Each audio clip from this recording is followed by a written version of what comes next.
जादुई कड़ाही। रामपुर नामी गांव में गुड्डू नामी एक गरीब लकड़हारा रहा करता था। घर घर जाकर लकड़ियां पहुंचाया करता था और उससे जो पैसे मिलते थे उनसे अपनी बीमार माँ का और अपना गुजारा करता था। एक दिन गुड्डू जंगल से कुछ लकड़ियां लेकर गांव के एक आदमी के घर जाता है। अरे कहाँ है रामू भैया? ये देखिए, ये ले आया मैं आपके लिए लकड़ियाँ। जरा बाहर तो आइए। अरे ओ भैया, सुनते हो? अच्छा ठीक है गुड्डू, रख दो ये लकड़ियाँ। अच्छा किया भाई, तुम जंगल से लकड़ियाँ ले आते हो तो थोड़ा काम आसान हो जाता है मेरा। वरना कौन इतनी दूर जंगल में जाए और लकड़ियां लेकर आए। अच्छा ये रखो, तुम्हारे दो आने। बहुत बहुत धन्यवाद भैया। अच्छा मैं चलता हूँ। जिसके बाद गुड्डू फिर से लकड़ियां लेकर गांव में दूसरे घर में जाता है। अरे कहाँ हो बबली दीदी? देखो मैं आपके लिए लकड़ियाँ ले आया हूँ। अरे ले आया तू लकड़ियां गुड्डू, सही किया। मुझसे तो अब जंगल जाया नहीं जाता। तू लकड़ियां ले आता है तो मदद हो जाती है। रुक, मैं भी आई। हाँ, कितने चावल दूं? ऐसा करती हूँ, इतने ही दे देती हूँ। हाँ, थोड़ा कर लेती हूँ। वैसे भी लकड़ियां कौन सा इतनी ज्यादा लाया है, जितना काम उतना दाम। अच्छा ये ले गुड्डू, तेरी मेहनत का फल। मेरे पास अब पैसे तो नहीं है जो तुझे दे पाऊं, पर ये ले, ये चावलों की पोटली रख ले। ठीक है बबली दीदी, तुम कहती हो तो मैं ये चावलों की पोटली ही लिए चला जाता हूँ। आज इन्हें ही पकाकर माँ को खिला दूंगा। अच्छा अब मैं चलता हूँ। अरे आ गया गुड्डू बेटा, कब से तेरी ही राह देख रही थी। बहुत जोर की भूख लगी है बेटा, अब और नहीं सहा जाता बेटा। चल फिर नहीं सकती हूँ तो भोजन ही क्या पकाऊंगी बेटा। अरे माँ, तुम क्यों चिंता करती हो? मैं अभी तुम्हारे लिए भोजन पका कर लाता हूँ। उसके बाद गुड्डू बबली दीदी के दिए हुए पोटली के चावलों से चावल निकालकर पकाकर अपनी माँ को देता है। ये लो माँ, खा लो भोजन। देखो माँ, जो आज बबली दीदी ने चावल दिए थे वही पकाकर भोजन बना दिया मैंने। ये लो खाओ। अरे वाह बेटा, बहुत ही स्वादिष्ट भोजन बनाया है तूने। अरे वाह, पर लगता है आज का सारा भोजन तूने मुझे ही दे दिया। रोज तू ऐसे ही करता है, कहीं मैं भूखी ना रह जाऊं इसलिए तू अपने हिस्से का भी मुझे ही दे देता है। कितनी आभारी हूँ मैं तेरी। एक तो मेरी ये बीमारी तुझ पर बोझ बन गई है। हाय, न जाने की लाचारी कब खत्म होगी हमारी, ना जाने कब ऊपर वाले को हम पर दया आएगी। अरे माँ, तुम दुखी क्यों होती हो? देखना जल्द ही सब ठीक हो जाएगा। अच्छा तुम अब आराम करो और सो जाओ माँ, रात बहुत हो चुकी है। उसके बाद दोनों अपनी झोपड़ी में सो जाते हैं। अगली सुबह होती है और गुड्डू फिर से लकड़ियां लेने जंगल की ओर चल पड़ता है। और जब शाम को थका हारा अपनी झोपड़ी में लौटता है तो देखता है कि उसकी माँ जोर जोर से चिल्ला रही है और गांव के कुछ लोग उसके पास खड़े होते हैं। हाय हाय, बहुत दर्द हो रहा है, अब लगता है और नहीं जी पाऊंगी मैं। हाय, न जाने क्या भाग्य पाया है मुझे भाग्य ने भी। बेचारी निर्मला काकी। अरे माँ, तुम फिक्र मत करो, मैं अभी वैद्य जी के पास से दवाई ले आता हूँ, फिर तुम जल्दी ठीक हो जाओगी माँ। मैं बस अभी आया। गुड्डू वैद्य जी के पास जा ही रहा होता है कि तभी बहुत तेज बारिश होने लगती है और गुड्डू भीगता हुआ वैद्य के घर जाता है और वैद्य के घर का दरवाजा खटखटाने लगता है। वैद्य जी दरवाजा खोलिए, क्या कोई है इस घर में? वैद्य जी दरवाजा खोलिए। लेकिन गुड्डू के कई बार बोलने के बावजूद भी कोई दरवाजा नहीं खोलता। तभी वहां पर एक आदमी आता है जो काला कंबल ओढ़े होता है। अरे कौन हो तुम? क्या तुम नहीं जानते कि इस घर में अब कोई नहीं रहता? वैद्य जी का तो पिछले माह ही स्वर्गवास हो गया है। जाओ यहाँ से, कोई नहीं रहता यहाँ। अरे लेकिन मुझे वैद्य जी से अपने माँ के लिए दवा लेनी थी। मेरी माँ की तबीयत ठीक नहीं है। अब आखिर मैं कहाँ जाऊंगा? पूरे गांव में बस वही एक वैद्य जी थे, अब वो भी नहीं रहे तो अब भला मैं माँ के लिए दवाई कहाँ से लाऊंगा? मेरी माँ की तबीयत तो बिल्कुल भी ठीक नहीं है।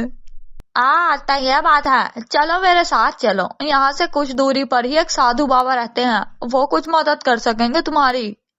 फिर गुड्डू उस व्यक्ति के साथ साधु बाबा के पास जाने के लिए निकल पड़ता है। अच्छा, तो तुम आ गए। आओ आओ गुड्डू, हम तुम्हारी ही प्रतीक्षा कर रहे थे। अरे साधु महाराज, क्या आप मुझे जानते हैं? मैं बहुत दुखी हूँ महाराज, मेरी मदद कीजिए। हाँ हाँ बच्चा, मैं सब जानता हूँ, तुम चिंता मत करो। गुड्डू, ये दवाई अपनी माँ को दे देना, वो कुछ ही पलों में ठीक हो जाएंगी। बहुत बहुत धन्यवाद साधु महाराज, बहुत बहुत धन्यवाद। गुड्डू वो साधु की दी हुई दवाई लेकर घर आ जाता है। माँ, ये लो, ये दवाई पी लो। वो दवाई पीते ही गुड्डू की माँ बिल्कुल ठीक हो जाती है। अरे वाह माँ, तुम बिल्कुल ठीक हो गई। वाकई साधु बाबा की दी हुई जड़ी बूटी ने अपना काम कर दिया माँ। हाँ बेटा, ये देख, मैं अब बिल्कुल ठीक हो गई हूँ। अब तो मेरा पेट भी दर्द नहीं कर रहा। हाँ, और ये क्या, अब तो मैं चल फिर भी सकती हूँ बेटा। अरे वाह वाह, तेरी ये दी गई जड़ी बूटी तो चमत्कारी है बेटा। हाँ माँ, तू बिल्कुल ठीक कहती है, साधु बाबा की दी हुई दवाई चमत्कारी है।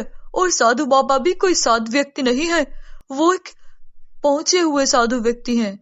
माँ, मैं फिर से बाबा के पास जाऊंगा और उनका धन्यवाद करूंगा। अगली सुबह गुड्डू साधु के पास जाता है, जहाँ साधु अपने ध्यान मुद्रा में बैठा होता है। साधु बाबा, आंखें खोली साधु बाबा, आपकी दी हुई जड़ी बूटी कमाल कर गई साधु बाबा, मेरी माँ बिल्कुल ठीक हो गई, आपका बहुत बहुत धन्यवाद।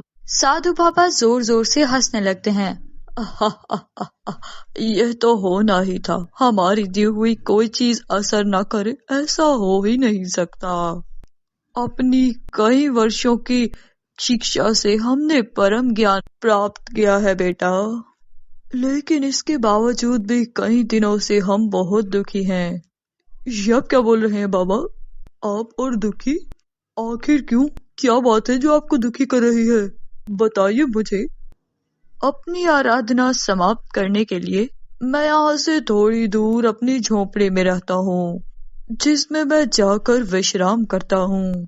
लेकिन कल रात आए तूफान की वजह से मेरी झोपड़ी तहस नहस हो गई और अब मेरे पास ऐसा कोई स्थान नहीं जहाँ मैं विश्राम कर सकूं। इस जंगल में आधी रात को जंगली जानवर आया करते हैं।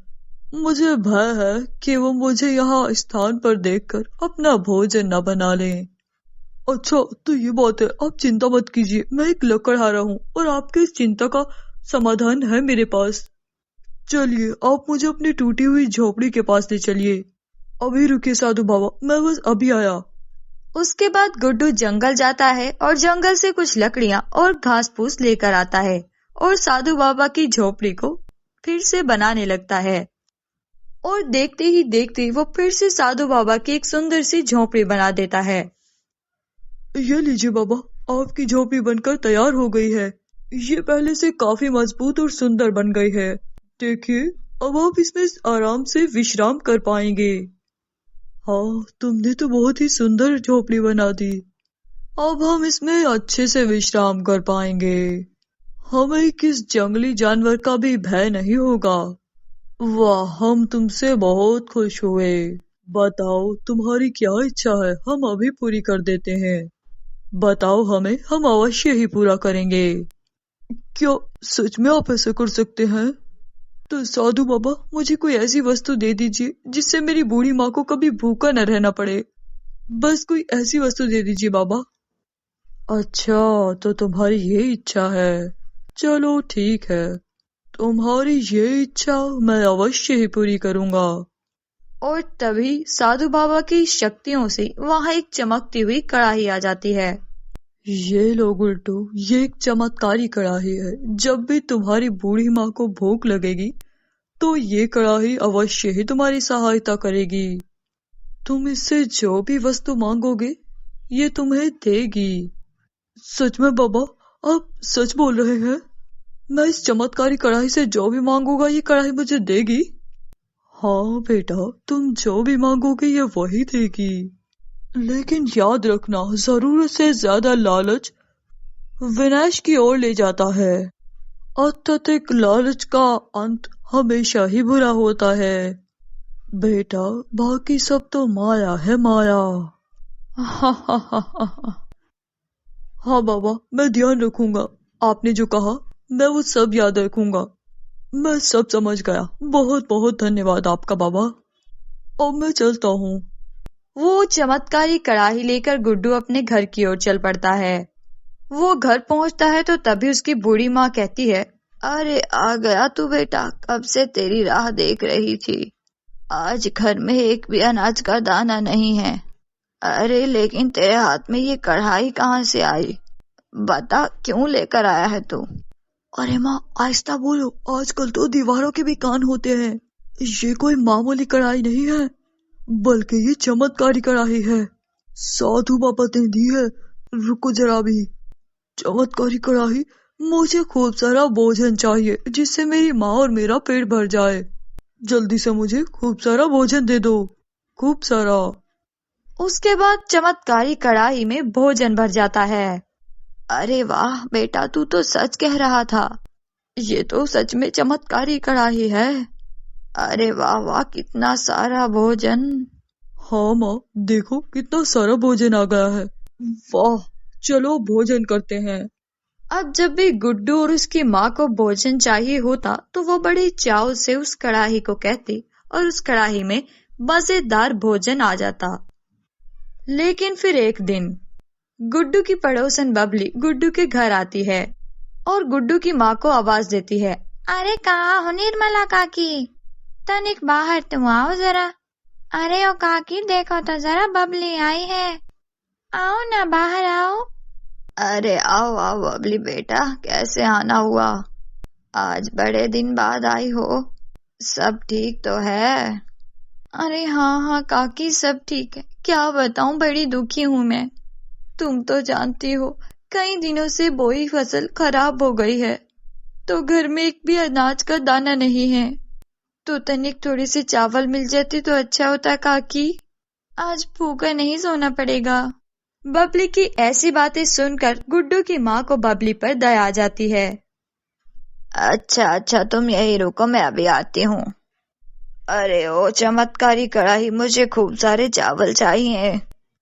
अरे वाह वाह, इतने सारे चावल, और वो भी इस मामूली सी कढ़ाई से। दया रे दया, अरे वाह वाह वाह, अब तो मुझे ये कढ़ाई चाहिए। हाँ, कितना अच्छा हो अगर ये चमत्कारी कढ़ाई मेरे पास आ जाए। इससे अपनी हर इच्छा पूरी करूंगी। हाँ, ये ले बेटा बबली, चावल ले जाओ। धन्यवाद काकी। वाह वाह, ऊपर वाला तुम्हें लंबी उम्र दे काकी। अरे देखो तो सही, चालाक बुढ़िया को पूरी की पूरी चमत्कारी कढ़ाई लेकर बैठी हुई है। और मुझे ये कुछ चावल के दाने दे। चावल लेकर बबली अपने घर चली जाती है। थोड़ी देर बाद बबली गुड्डू के घर आती है और रसोई में जहाँ वो चमत्कारी कढ़ाई रखी होती है वहाँ चली जाती है। तुझे पाकर तो मुझे सब कुछ मिल जाएगा। अच्छा, इससे पहले मुझे वो बुढ़िया देख ले, मुझे ये कढ़ाई अपने घर लेकर जानी होगी। इस तरह बबली वो कढ़ाई अपने घर ले आती है। हाँ, अब आएगा मजा। अब मैं इस कढ़ाई से अपनी हर इच्छा पूरी करूंगी। हाँ, लेकिन अभी तो मुझे बहुत जोरों की भूख लगी है। हाँ, अरे अरे ओ कढ़ाई, मुझे खूब सारा स्वादिष्ट भोजन चाहिए, खूब सारा। अरे वाह, कितना सारा भोजन, ये तो वाकई चमत्कारी कढ़ाई है। अरे वाह वाह, बड़ा ही स्वादिष्ट और मजेदार भोजन था, खाकर मजा ही आ गया। क्यों ना मैं इस कढ़ाई से कुछ और मांग के देखूं? हाँ, मांग कर देखती हूँ। अरे ओ चमत्कारी कढ़ाई, मुझे कुछ चांदी के सिक्के चाहिए, बस कुछ ही चाहिए। अरे वाह वाह, क्या चमत्कारी कढ़ाई है। अब तो मुझे किसी भी वस्तु की कोई चिंता नहीं होगी और ना ही कोई कमी होगी। जो भी मुझे चाहिए होगा इस कढ़ाई से मांग लूंगी। हाँ, अभी मांग लूं क्या पता ये कल अपना चमत्कार न दिखा पाए तो। अभी मांग लेती हूँ जो मांगना है इससे। ए जादू कढ़ाई, मेरे ऊपर सोने चांदी हीरे मोती हर चीज की बारिश कर दे, इतना धन दे दे कि सारी दुनिया मेरे जितना पैसा कमाने के लिए कहीं कहीं जन्म लगा दे लेकिन कमा ना पाए। अब मुझे इस दुनिया का सबसे अमीर बनने से कोई नहीं रोक सकता। इतने में वहां सोने चांदी की बारिश होने लगती है और भारी भारी सोने चांदी की चीजें गिरने की वजह से उसे चोट लगने लगती है। वो जोर जोर से चिल्लाने लगती है, बचाओ मुझे बचाओ। इतने में उसे अपनी गाय बैल के चीखने की आवाजें सुनाई देती हैं। वो भागकर जब बाहर जाती है तो देखती है कि उसके तबेले में पूरी तरह से आग लग चुकी थी। वो भी कुछ सोच ही रही थी कि उसके घर को भी आग लग जाती है। अरे अरे ये क्या हुआ? हाय, ये कैसे हो गया? अरे ये क्या हो गया? अरे मेरा धन! अरे ये क्या हो गया? मेरा सारा धन और साथ में वो जादुई कढ़ाई सब जल गया। लगता है ये सब मेरी लालच के वजह से हुआ है। मुझे वो जादुई कढ़ाई निर्मला चाची के घर से चोरी ही नहीं करनी चाहिए थे। मुझे निर्मला काकी से माफी मांगनी चाहिए। अरे ये कैसे संभव है? ये चमत्कारी कढ़ाई तो आग में जलकर राख हो गई थी। फिर ये यहाँ कैसे? मुझे तो कुछ समझ नहीं आ रहा। अरे ये चमत्कारी कढ़ाई तो मैं अपने साथ ही ले गई थी, जिसके कारण मेरे साथ ये सब कुछ हुआ। मुझे जो कुछ भी इस कढ़ाई के कारण मिला था वो सब राख हो गया। ये सब तुम्हारे लालच की वजह से हुआ है। साधु बाबा ने कहा था जो कोई भी इस कढ़ाई को लालच के लिए इस्तेमाल करेगा उसको उसके लालच का फल जरूर मिलेगा। ये चमत्कारी कढ़ाई तो मेरे पास ही थी, ये तो यहाँ से कहीं गई ही नहीं बबली बेटा। जिस चमत्कारी कढ़ाई को तुम ले गई थी वो तो इसकी परछाई थी, जिसने तुम्हारे लालच का फल तुम्हें दिया। हाँ काकी, मैं समझ गई। मनुष्य को उसके लालच का फल जरूर मिलता है। मुझे लालच नहीं करना चाहिए था। मेरे लालच के कारण ही मेरी ये हालत हुई है।